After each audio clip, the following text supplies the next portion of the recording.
24 ঘন্টায় আলিপুরদুয়ারে বৃষ্টি হয়েছে 119 মিলিমিটার। কালজানির সংকোষ, ডিমা, রায়ডাক সহ একাধিক নদীর জল বেড়েছে অনেকটাই। আলিপুরদুয়ার পুরো এলাকার 8 নম্বর ওয়ার্ডে বহু বাড়ির ঘরে জল ঢুকে পড়েছে। জল যন্ত্রণার হাত থেকে বাঁচতে ওয়ার্ডের মহিলারা দীর্ঘক্ষণ পথ অবরোধ করে রাখেন। তাদের দাবি, জাংশন 1 নম্বর ওয়ার্ড থেকে জল 8 নম্বর ওয়ার্ডে এসে জমা হচ্ছে, ফলে জল যন্ত্রণায় ভুগতে হচ্ছে তাদের। অবরোধ করা হচ্ছে।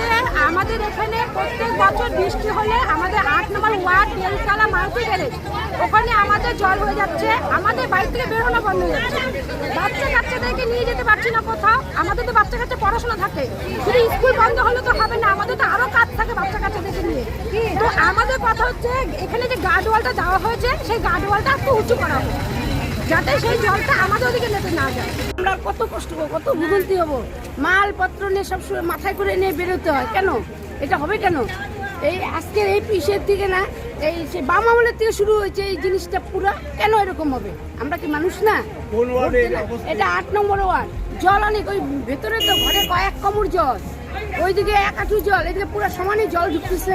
বৃষ্টি হলেই জল হয়। আমাদের এই ড্রেনটা করার পর অল্প জল কম হচ্ছিল, এখন দেখি উল্টা সুইচ গেট আটকায় দিয়ে পুরো জল হচ্ছে।